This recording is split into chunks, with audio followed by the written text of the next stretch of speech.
సరే మన international courses లాంటివి ఏమన్నా? అదే ఇప్పుడు యుఎస్లో పరిస్థితి కొంచెం విచిత్రంగా ఉంది. లాస్ట్ ఇయర్ తెలుగు స్టేట్స్ నుంచి 2 లక్షల పిల్లలు అమెరికా వెళ్ళారు. కానీ పరిస్థితి బాగాలేదు. వాళ్ళకు చదవడానికి పార్ట్ టైం జాబ్స్ ఇవన్నీ చాలా కష్టాలు ఉన్నాయి. సో ఈ పరిస్థితిలో మేము యుఎస్కు వెళ్ళడానికి మా స్టూడెంట్స్ని ఎంకరేజ్ చేయడం లేదు. లక్కీలీ మాకు జర్మనీ నుంచి పబ్లిక్ యూనివర్సిటీ స్టేట్ యూనివర్సిటీ వాళ్ళు మాతో ఎంఓయూ చేశారు. మేము 60 స్టూడెంట్స్లని computer science integrated dual degree programme కోర్సులో ఎంఓయూ సైన్ చేశాము. ఇప్పుడు తొందరలో నోటిఫికేషన్ ఇవ్వాలి. బీటెక్ ఎంటెక్ 3.5 ప్లస్ 2.5, మామూలుగా 1.5 ఉంటుంది, ఇది 2.5. ఆ 2.5 ఎందుకంటే ఇండస్ట్రీ ఓరియంటెడ్ ప్రాజెక్ట్ చేస్తే జర్మనీలోనే జాబ్ వచ్చే అవకాశాలు ఉంటాయి. రెండోది ఒకటి ఎంటెక్ ప్రోగ్రామ్ 1 సెమిస్టర్ ఇక్కడ, 1.5 సెమిస్టర్ జర్మనీలో, అది కూడా జాబ్ వచ్చే అవకాశం ఉంది. ఒక కొత్త నావల్ ప్రోగ్రామ్ ఏంటంటే ఎనర్జీ సిస్టమ్స్ ఎంటెక్.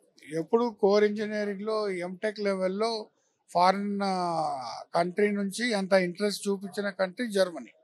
ఫీజు 9 లక్షలు మాత్రమే 2 సంవత్సరాలకి.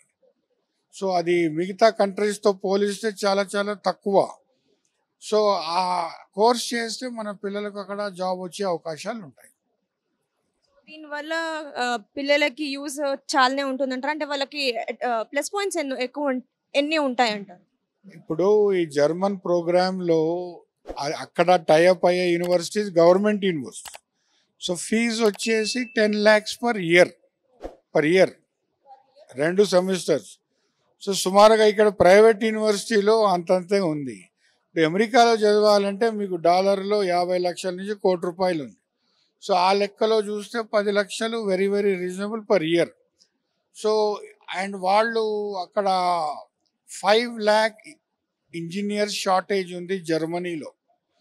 సో ఇక్కడ మన పిల్లలు చదివి అండ్ మీడియం ఆఫ్ ఇన్స్ట్రక్షన్ వచ్చేసి ఇంగ్లీష్. సో మన వాళ్ళకు ఇంగ్లీష్ ఎట్లాగో వచ్చు, కానీ వర్కింగ్ నాలెడ్జ్ ఆఫ్ జర్మన్ కావాలి. అక్కడ జనాలతో ఇంటరాక్ట్ అవ్వడానికి, ఇండస్ట్రీలో మాట్లాడడానికి, కాన్వర్సేట్ చేయడానికి.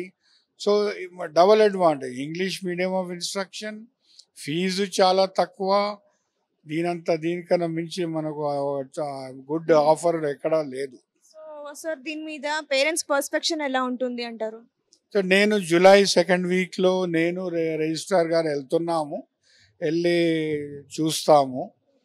అండ్ ఏపీలో కూడా వాళ్ళు టైఅప్ చేశారు, కానీ అది కుదరలేదు. కానీ ఐఐటి మెడ్రాస్తో టైఅప్ చేశారు.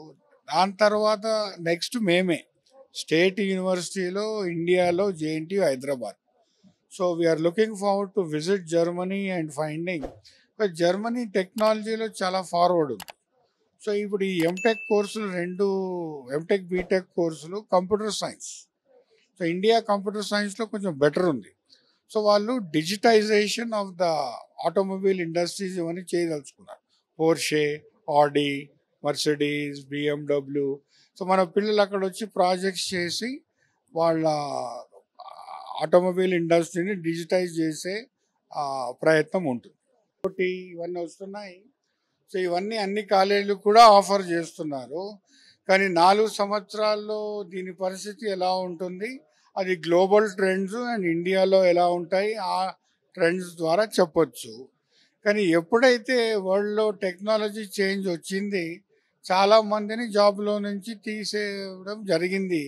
కానీ మళ్ళీ వాళ్ళు రీఎక్విప్ అయ్యి నాలెడ్జ్ గెయిన్ చేసి వాళ్ళు ఎంప్లాయబుల్ అయ్యేటట్టు అవకాశాలు దొరికినాయి. సో ఇప్పుడు ఆటోనమస్ కార్స్ ఇటువంటివి, స్పేస్, ఇవన్నీ ఇప్పుడు చైర్మన్ హైయర్ ఎడ్యుకేషన్ చెప్పినట్టుగా మ్యారిటైమ్లో, స్పేస్లో ఇట్లా అన్ని చాలా అవకాశాలు ఉన్నాయి. కానీ మేము ఇంకా కోర్సులు అది పెట్టాలి అని ఇంకా ఆలోచించలేదు.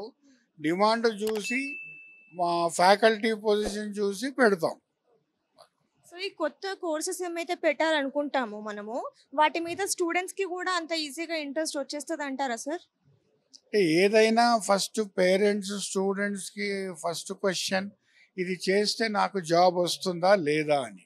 ఊరికే నాలెడ్జ్ గెయిన్ చేయడము, that is one aspect. But in these days with so many youngsters in India, employability is a major concern.